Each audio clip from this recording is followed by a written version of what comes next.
allegiance to the flag of the United States of America and to the republic for which it stands, one nation, under God, indivisible, with liberty and justice for all. Thank you. Okay. Roll call. Mayor Orr? Here. Councilman Baker? Here. Councilman Martinez? Here. Councilman Upton? Here. Councilman Edwards? Here. Councilwoman Henninger? Here. And Councilman Villagrana. Present. Okay, moving on, approval of minutes and regular meeting of April 20th, 2015. I'll make the motion that we approve the minutes of April 20, 2015 as presented. Second. We have a first and second. Roll call, please.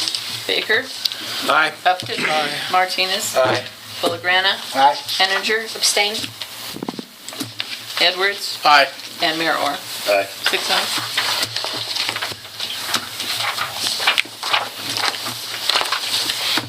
Okay, public hearing of the application of the franchise for President Communications.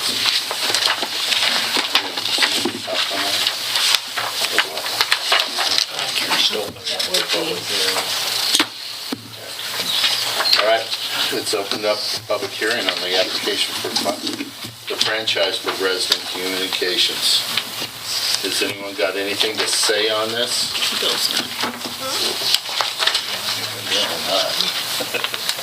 I do. Okay. Well, Let's close the public hearing first before we comment. go ahead. I don't think anyone in the public did they? Did anyone out there in the public have anything to say on this matter? No? Larry? Well, as I read this, this is a 10-year contract. And I argued before that I think 10 years was too long. I really would have preferred a 5-year, but perhaps our attorney might fill us in on that. I think we had a discussion once before on this, but I just think the 10 years, can see maybe it would be beneficial for the company, but not necessarily for us. And so I can't say any more than that. Well, if I could engage you, Mr., in terms of how is it bad for the city of Florence? Speak to that. Okay. Well, I look at it, and I'll say what they're delivering as a product, I don't think is up to par compared to other businesses. And I think that the overall product that's being given and being, I'll say, perhaps going to be made available by other companies, I think this company is going to be losing out. They will not have I'll say that the products that other providers will have in the future. And so I think we actually did speak about this, and as far as they'd like to have a 10-year contract, because that would, if some bigger company or some other company that thinks they can do something better with that company, of course, then they would have a 10-year contract. Which makes it more sellable. Which makes it more sellable. And that benefits Florence. And that could benefit us also. Keep in mind, it's a non-exclusive franchise. I know. I realize that it's not exclusive. I personally, I don't use them. So, but I still would like to see it 5-year, and then I'm sure that I don't have anyone going along with that. So, well, but I spoke my piece. Okay, very good. Yes, Mel? As I recall, another company could come in. We're just granting these guys access. Another company could come in, string wire, or do what have you. Yes. Still, and then also, I don't think in the past we've had any of these, and I do agree with you, there is bigger and better and brighter with everything, and to include this, but I don't recall anybody knocking down on our door asking us to allow them in. Well, this franchise agreement is, in most material respects, just like The old franchise. The old franchise was 5 years. This is 10 years. There is, as Mr. Villagrana asked, the opportunity at 2.1, paragraph 2.1 on page 3, if the parties are able to agree to go ahead and consider amendments to the franchise. The potential amendment, I guess, might be that if the Cable Act allowed a municipality to charge more than a 5% franchise fee, Charter may very well agree with the city to allow that sort of amendment to be considered. Otherwise, there's really not much difference in the material aspects of the agreement between this one and the last one. Ryan? Yeah. Under section 2.3, it states, no cable system shall be allowed to occupy or use the streets or public rights of way of the service area to be allowed to operate without a cable system franchise. Now, would that limit another company coming in No, saying that they can't use? no, they would just approach the city with it would just be a new franchise with a different company. This is a non-exclusive agreement. Okay, thank you. I wasn't in on the past discussions, so, yeah, most of it's been answered, but if another company does come in, they can come in and ask for a franchise and distribute, and it would just be who offers the best service, and whether one company would die off or whatever. Yeah, it becomes a marketplace at that point. All the city's doing is granting them a license to go ahead and continue to operate. Within the city.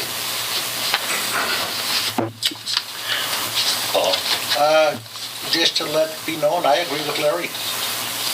I think that 5 years is a much better understanding in case something comes up.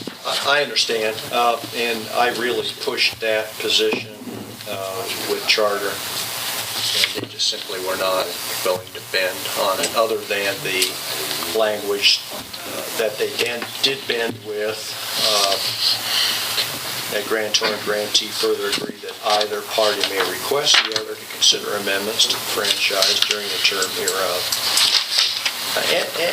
That may very well occur during the 10-month period of time.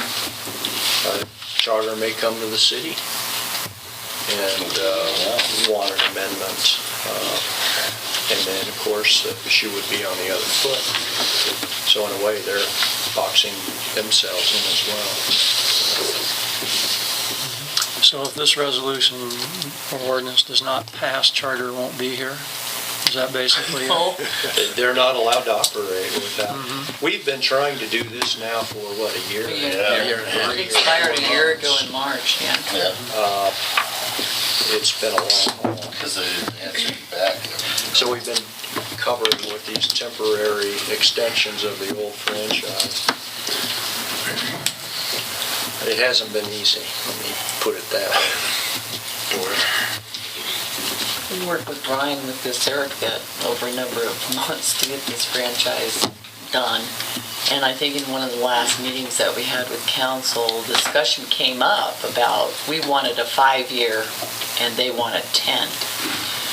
And when we were discussing it, I believe, and I think others believe, that Bresnan, who is operating right now, is not offering a good service. And we believe that Bresnan, it's very important for them to get this franchise done, even though it's taken a year, that it be a 10-year, because that makes it more sellable.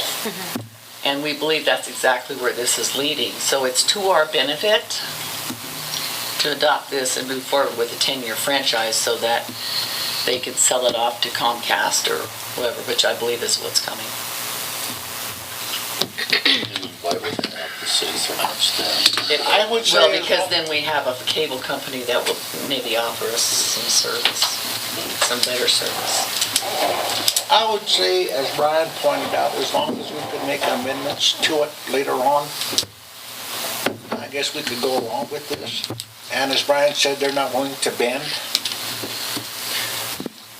They're not. I mean, I debated that point with these people for a good 2 to 3 months. Their position is solid. It all boils down, I mean, say we didn't do this, then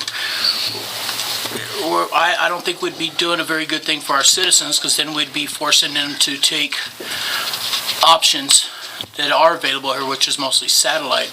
The 10-year thing isn't really that big a deal. I think it helps them maybe get us a better service, but it doesn't mean anything to another company with bigger and better can still come in here That's right. if they want. So it really, the 10-year doesn't, it's just an agreement with them, and that's it. Any of the objection, it doesn't really hold water here. Yeah, because Comcast can come in and just run their own lines and take over it. You know, the electronic communications industry is changing so quickly, and there is so much more competition in the marketplace now that cable companies are facing than they were just 10 years ago. That this is definitely an evolving industry, and I think these companies are, in a way, trying to cement their positions. But that doesn't take away the competition, because this is a non-exclusive franchise. Exactly. And it's a hard wire franchise. It doesn't have anything to do with wireless companies coming in and taking part of their market share. Well, sounds like we need to do it. So, ready for a motion? Well, Or- not quite. Not quite. There would be 2 motions. Charlotte? Oh, looking at Bresnan, I think the only reason why we wouldn't approve this is if we want to do what Longmont did and go to the voters to open our own ISO or ISP. I mean, since there is fiber up at the airport, it's within range of us doing that. I think that would be a benefit to the city, and then we can control our town's, lead to technology and become a 1 gigabyte city. Right now, Longmont's the only 1 gigabyte city in Colorado, and we have that potential right up there at the airport. Again, it's a non-exclusive franchise. I know, but we need to kick them out so we can take it over. But right now, we need the franchise fee, so it's best we sign it. Well, and people who have cable Oh my God. need the city to have a contract with their cable company. They'd be driving by your house. Yeah. Okay. The statute, of course, requires a reading on first. It actually, the franchise statute requires a reading on first reading and second reading of the ordinance. You all have had the ordinance in front of you since you got your packet. Actually, probably longer than that, because we've been negotiating this for over a year. And have there been copies? I guess it's been on the website, right, for the public to view? Just this past week, just since Friday. Is there anybody in the audience who wants this ordinance, this cable franchise read? In full. In full. 30 pages. Is there anyone that sweeten the pot? Spend the night?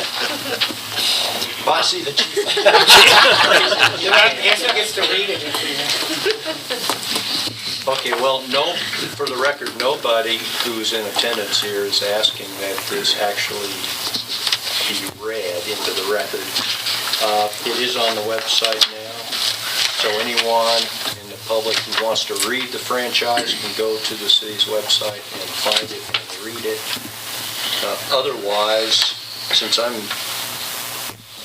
fairly assuming, I think that the members of the council have had an opportunity to review it. There would be 2 motions. One, to waive the reading of the ordinance, particularly since really what it is an extension of the old franchise. And then passage on first reading. I make a motion that we waive the reading of ordinance number 3, 2015, the first reading, to waiver the reading of that motion. Second. We have first and second roll call, please. Villagrana. Aye. Upton. Aye. Edwards. Aye. Martinez. Aye. Henninger. Aye. Baker. Aye. And Mayor Orr. Aye.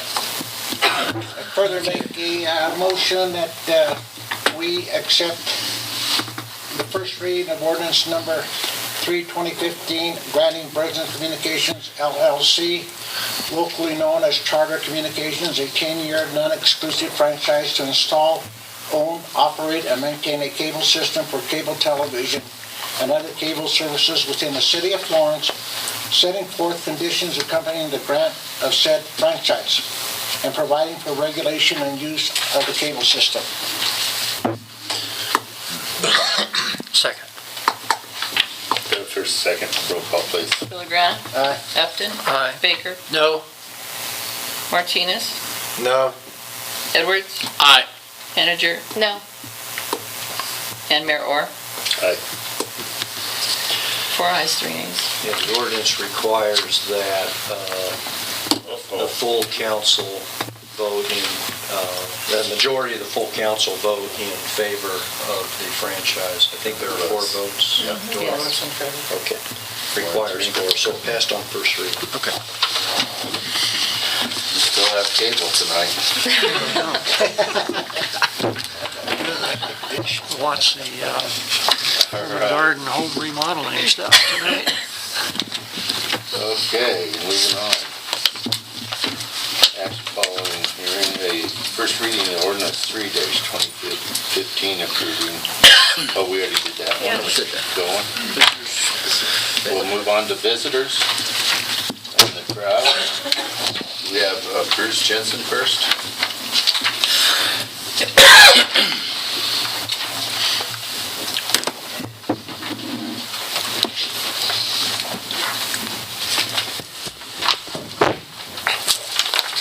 Good evening, Council, Mayor Orr, and all the city staff. Bruce Jensen, 132 West 2nd Street, Florence. Can you hear me okay? Yes. Good. Hopefully you've all looked in your packets and found this little bit of information, which I've got the headlines of on this poster. Now, this is a project that Millie Wentz works on and kind of elbowed me into helping her. She couldn't be here this evening. And just to make the council and hopefully the whole town aware of the Fremont Fall Heritage Festival. Say that 3 times in a short breath, yeah.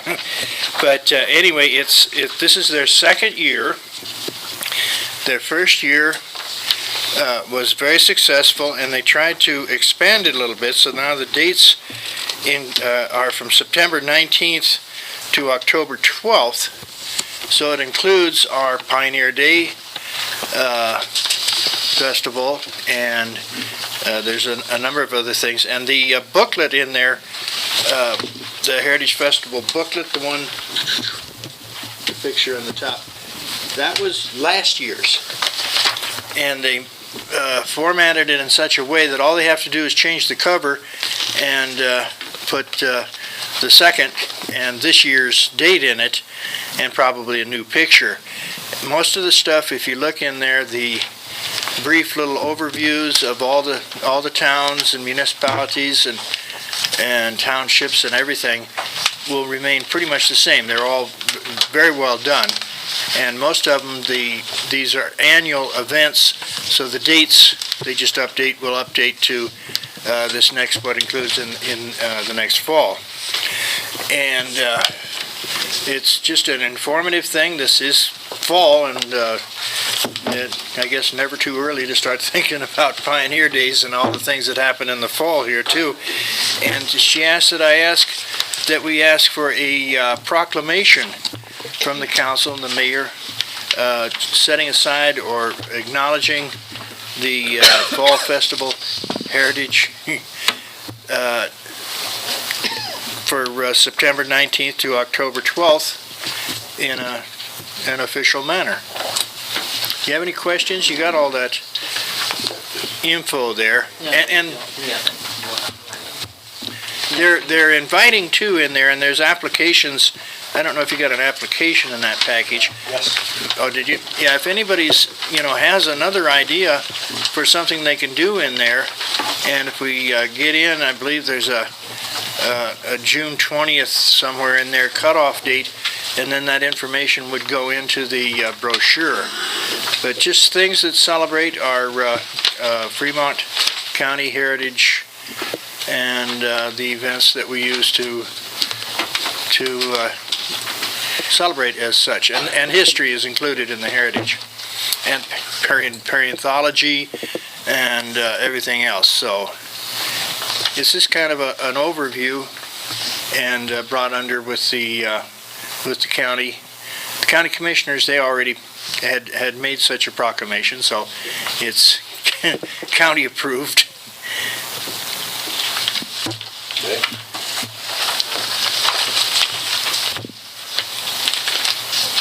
Anyone have any questions on this matter? Well, seemed to go good last year. Should go well again this year. We're certainly hoping. Yeah. So Millie's still behind this? Oh, yes. Good. Yeah, she Did a just, great job last year. yes, she did. We got a proclamation for next meeting? Have the proclamation at next meeting? Yeah, we'll read the proclamation next week. Okay. Appreciate it. Yeah, it's No problem. just so we get the dates and the year and Florence in there. We'll get it all. The county gave you a good, or the one that, yeah, a format. Just so we get that it's Florence. Read that from here. Yeah. Oh! Yeah, she did a nice job. So, thank you a lot for your time. Thank you. Do we have any other visitors that want to come up? Mr. John?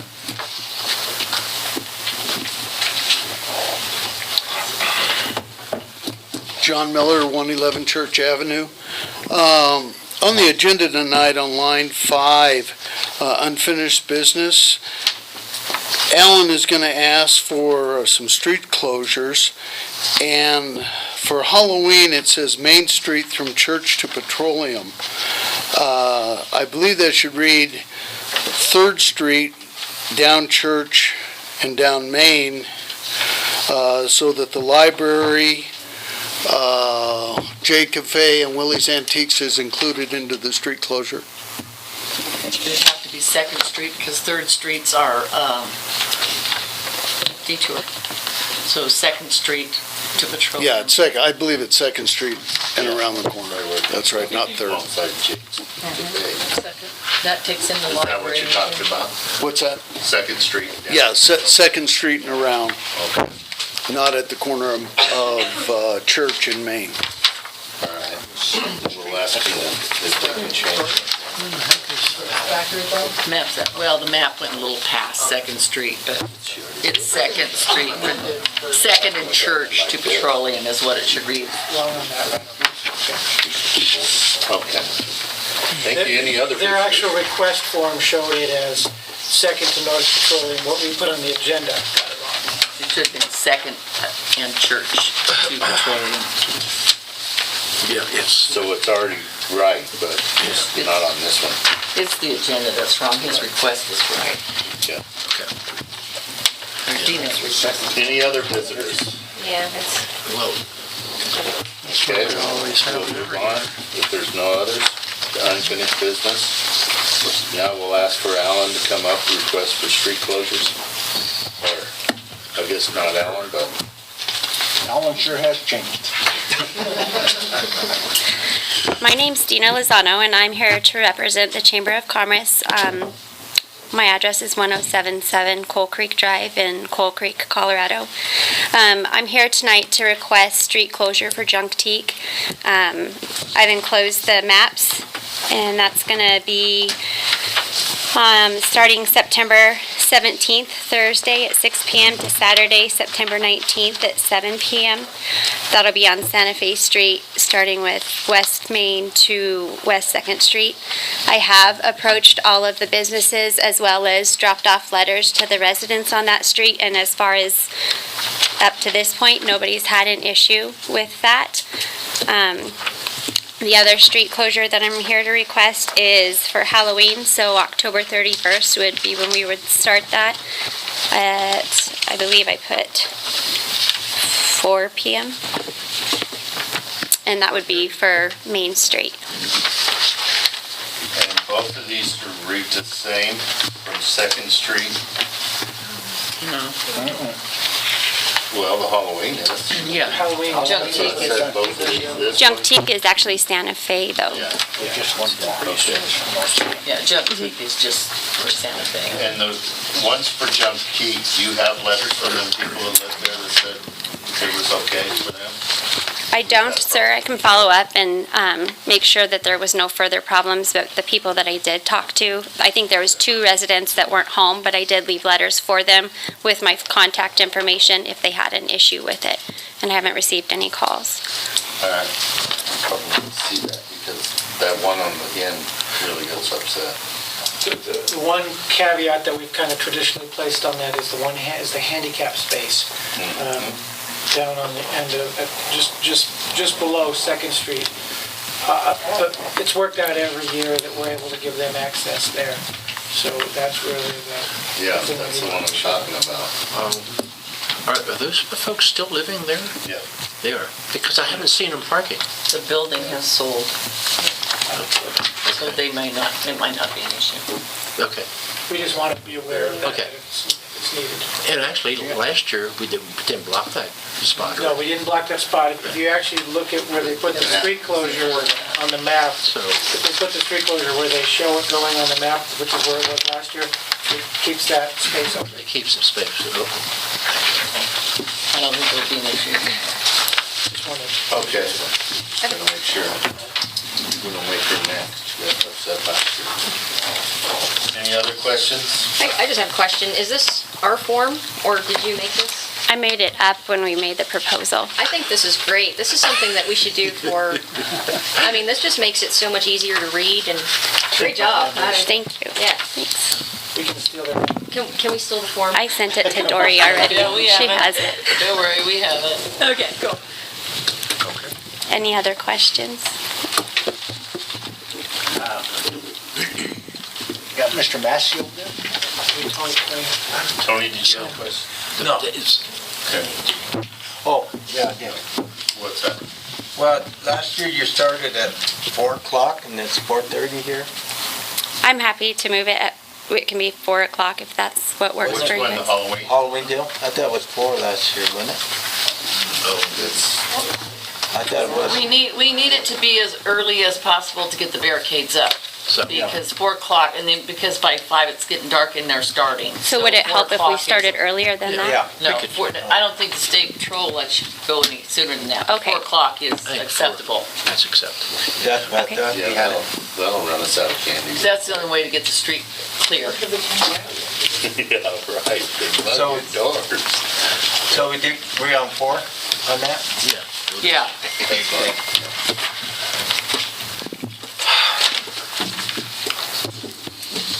Okay. Mr. Edwards? Mr. Mayor, I would move that we approve the street closures. The first one would be for the Junk Teak, and the closure would be from Santa Fe Street, starting at West Main to West 2nd Street. The dates will be September 18th, September 17th, No, 18th. No, it says here 17. 17th and 18th. yes, I have it here, September 17th, 6 p.m., till Saturday, September 19th, 7 p.m. That's my error. I'm sorry. So this is, I think it's the, Which is it? I thought you were only closing at Alan? Park Friday and Do you know what Saturday. days it is? Okay. It's Friday and I have it Saturday. right It'd be here, sir. Thursday at 6 PM, it'd be in the evening until, from the way it's written here, Or the until night before for setup. for I setup. think, yeah, the night before for setup, I mean, is that what you're saying? They always closed it at noon Friday and set up. No, they had to have it closed so they were ready to sell on Friday. Right. She's right. Okay. It's the night before at 6:30, so it'll be the 17th, 18th, 19th. Yes, I was right. Okay. Thank you. Sorry. So that is, that It's was correct. Yes. And also to include the Halloween downtown closure, which is a Main Street starting at West Second to North Petroleum Avenue, Saturday, October 31st from 4 PM until 8 PM. Second, Okay, we have first, second, roll call, please. Edwards, Aye. Baker, Aye. Upton, Aye. Villagrana, Aye. Henninger, Aye. Martinez, Aye. Mayor Orr. Aye. 7 ayes. Okay, thank you. Thank you.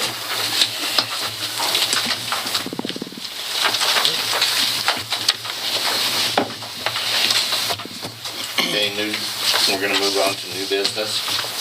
First reading of ordinance 4-2015, reading chapter 15.60, storage preservation. Okay, you wanna, Mr. Wade. Hi. Sorry, Well- you couldn't be up here with us, but We're working on it. Maybe the next resolution can get me a seat, right? Find a black chair. Good evening, exciting to be here. So this is the proposal to create a historic preservation commission for the city of Florence. That's a pretty big deal, and I have, wow, I didn't mean to yell at you, but isn't that prejudice? Doesn't that prejudice the council? you talk so fast, so flip the tape, I can lose a lot. We're good? Yes. Okay. So, this is an ordinance, if you've had in your packet, I'll be happy to take any questions, but I'll give a quick synopsis of the ordinance. And we started talking about this, I believe, in the fall of last year, and I brought this up to a couple of work sessions just to make sure the council was on board with this. I think it picked up a lot more traction when the senior center realized that being a local landmark would make them eligible for grants. I spent some time looking at different ordinances. I looked at small cities like Alamosa, Manitou Springs, Lafayette, and I looked at some large cities, and I talked to the state coordinator who provides assistance for preservation commissions, and he suggested that I look at the city that I was at, Pueblo's ordinance. That wasn't too bad. So we have the best of both worlds. Since I've worked with Pueblo's ordinance for 9 years, I know it's not a broken ordinance, and actually took all the stuff that was broken in their ordinance that they actually need to fix, and I took that out when I put this draft together. And so basically establishes a preservation commission of 7 people. So this is, apologize for what we're going to do to you, because it's similar to creating a urban renewal authority. So we're going to have to, appoint members, and they're going to have to create bylaws, but I can help do that. I did that in another city. And, most of you know, every couple months I go and do historic preservation trainings to small towns all over the nation. I just got back from Will County, Illinois. And so you guys are, way ahead of the curve on, doing good governance. And so this is a big deal to create a preservation commission. And so what it's going to do is that basically you'll have a preservation commission. They'll meet. It's a really good way to have the city work with citizens to solve problems or do positive things for the city. I think all of you either live or work in a historic building or have fixed one up. So I think you're all sympathetic, and I applaud all of you for what you've done individually. A preservation commission is a way to have this. There's a lot of things the cities can do and that citizens can't do. So this is a really good place to funnel all of that interest that you have in your city in an official capacity and structure projects and get grants to do things that benefit both the city, the merchants, the citizens. And then it also can help, just the fact that creating a commission can help, the bell tower, the Rialto, anybody else's applications actually ask, what does your city do to help identify and protect historic buildings? So it'll establish a commission of 7 people, and people will be eligible to become local landmarks. So this is not the state register or the national register. This is a local register, and all the protection of a historic building is at the local level. So I know you think something's on the national register of historic places and you can't touch it. That's totally false. So I can come down and destroy that tomorrow. And I think there's only 3 or 4 buildings in Florence are on the National Register, and so none of those buildings are protected. So actually, no buildings in Florence are really protected at this point. So if anybody wanted to knock down anything, they could. So this would give you the power to have people voluntarily apply to be a local landmark, which then they would have benefits, and then they would have obligations. And so the Preservation Commission would get trained. I'm a trainer, so I can do that. There's also funding that's available just for Preservation Commissions, so sometimes they end up being the best trained people, commissioners in your whole city. There isn't that same pot of money to train Planning and Zoning Commission staff. And it's kind of long because it covers everything. I was looking at some other ordinances that were 2 pages, but there's all sorts of gray area in there, so this would clarify things, what happens in emergencies, what happens through the process, how does somebody de-landmark. And so to basically sum it up, we'll have a Preservation Commission. They can apply then for grants as for the city, and nobody's a local landmark. So only people will be local landmarks are people who come to the city, they talk to me, they work out what the implications are, and then they apply to be a local landmark. So it's generally a really good fit for buildings that you don't want to go anyplace. So like the senior center, nobody wants to see that building destroyed. Mr. Baker's building, most of your downtown district, I think that's a huge asset of Florence. You come to Florence because they've got great antique stores, good restaurants now, and they've got great historic buildings. So this gives you basically another tool in your city toolkit to protect that. And it doesn't, if people are interested in private property rights, this does not come in and landmark anybody's property without their consent. And so that's a quick synopsis. Really, the whole point of it, you can have a Preservation Commission, you can meet, you can work on positive things, and you can never actually have a local landmark. You can just use it to go get grants to do education things, archiving things, survey things, and kind of citywide reports that you could use for other kind of marketing and historic preservation tasks. But I'm really impressed Upton, all other groups, that you guys have a really active community to begin with. So this is a great place that should have an ordinance and a commission that's basically, you guys are busy enough, you have a lot of meetings. Here's 7 more people who will help you accomplish things. And if you guys ever get stuck on a rezoning case or any kind of public policy thing, then you can lean back on the Preservation Commission and say, well, what's your recommendation? What should we do? So it's also another tool that the council can help to get out of squirrely decisions. You can push it back on people who are especially trained to deal with the historic built environment. So it's a long ordinance. I'm not going to go through it word for word, but that's kind of the general point, is that I knew that Fremont County is a very private property rights place, and so the best place to start is a good ordinance that protects buildings, but that they only come in voluntarily, or city buildings can come in at the will of the council. Happy to take any questions. Just one comment here. Wade talks very fast. Sorry. But sounds like an excellent program. Preservation, our downtown is a drawing point. I just want to emphasize one thing in case it slipped by. This is a voluntary program. It's nothing that's mandated. So it is up to the individuals if they want to participate or not. And this is not to be confused. There's a downtown survey going on for the National Register of Historic Places that we got an extension that'll be done early next year. That you can be on the National Register and you will not automatically become a local landmark. So it's good and both bad, because we'll eventually have a downtown National Register Historic District, but that doesn't mean those buildings will be protected. I did something different than Pueblo does. All those buildings are automatically eligible. So if Mr. Baker is in the district, if you want to bring your house in, you're automatically eligible, and it's just basically a rubber stamp, because if you're eligible for the National Register, you're obviously eligible for the local register. So I just want to make sure that people aren't confused with the ordinance and the survey that's going on.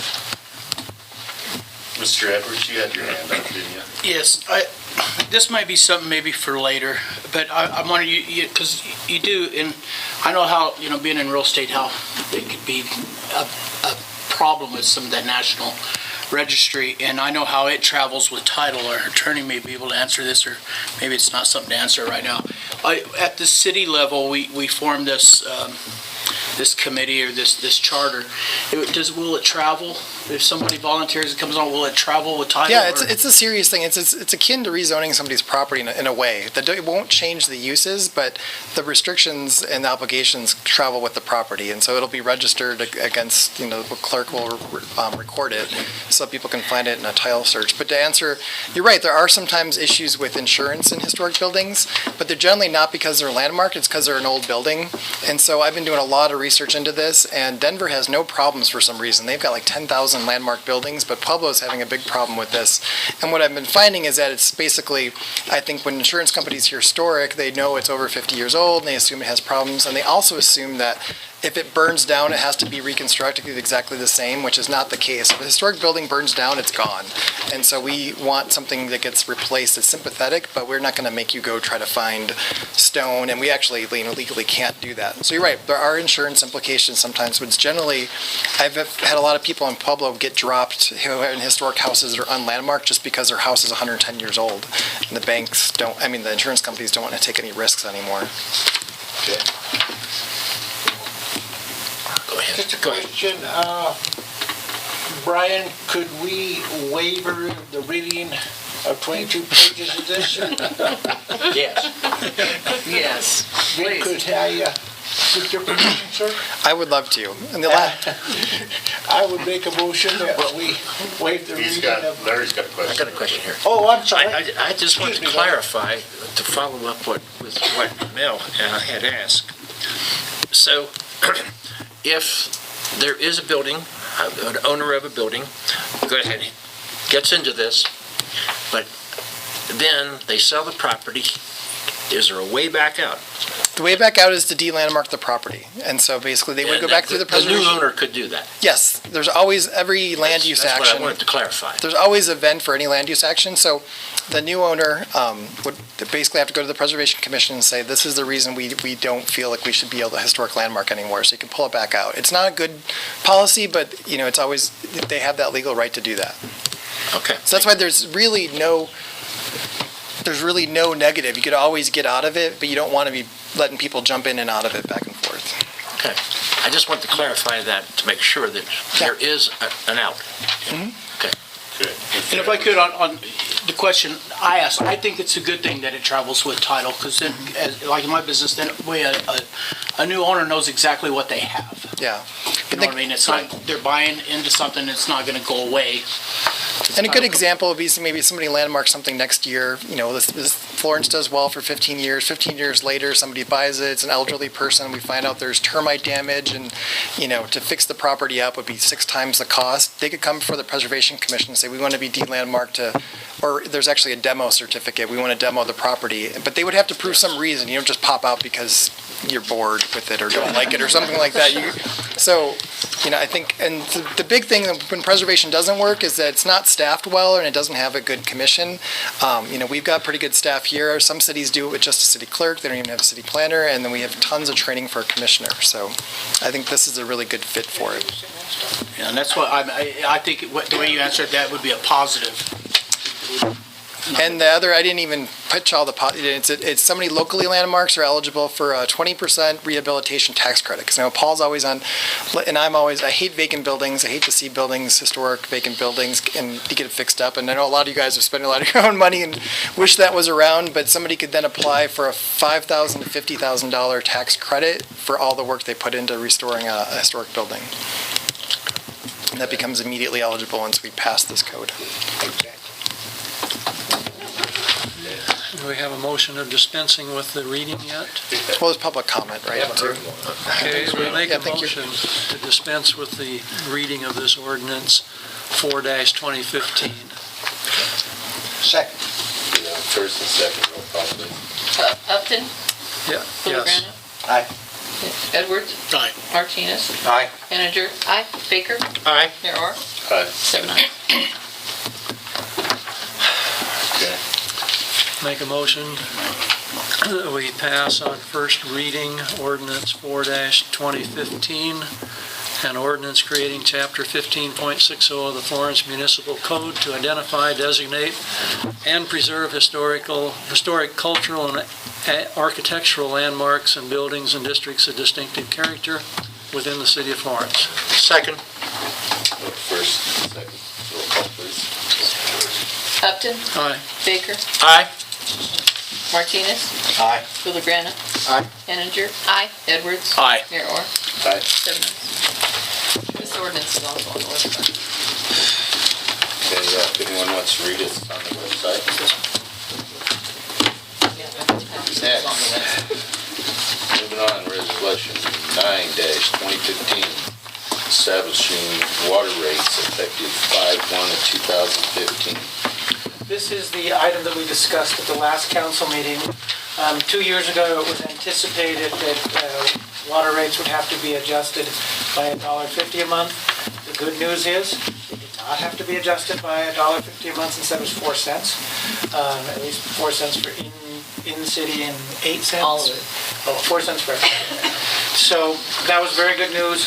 We don't like any kind of rate increase, but if we have to have a rate increase, 4 cents is more the range that we're a little more acceptable to, or open to. So we are asking council to approve this resolution, which changes our monthly water rates and increases them by 4 cents.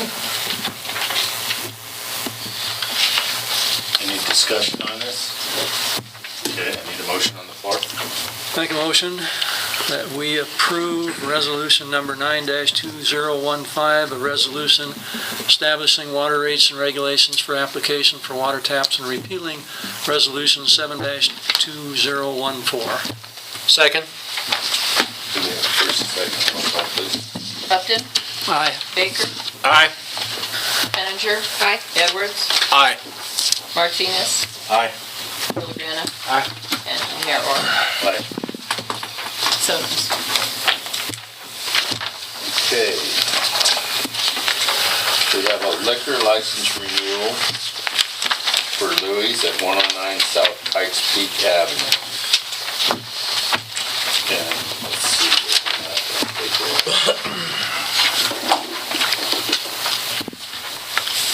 And is all the paperwork in order? yes, and the police report is attached, and fees have been paid. Okay.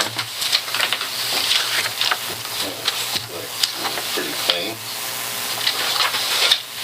Make a motion that we approve the liquor or 3-2 beer license renewal applications for Louis, located at 109 South Pike Street, Lawrence, Colorado. Second. Okay, we have a first and a second. Any further discussion on this matter? Mr. Edwards? I believe in the motion, it was mentioned 3.2. It does not sell 3.2 there. Well, he's reading the top, and this is an application for 3.2 or liquor, so, but it's definitely a tavern liquor license. What does it say? Just on the application. Oh, but don't they all say that? Yeah, it's for either or, but this one is specific, and he's right to call it to our attention, it is for liquor license. Well, thank you for that, Mr. Edwards. I'm always here for you. Okay. He'll keep us straight. Okay, Villagrana. Aye. Baker. Aye. Henninger. Aye. Edwards. Aye. Upton. Aye. Martinez. Aye. And Mayor Orr. Aye. 7 ayes. Okay, next liquor license is a 3-2 beer license renewal for TV7 Corporation, which is Big D's, 1100 East Main Street.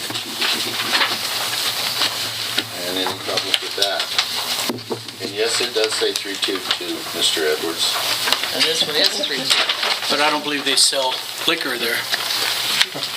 No.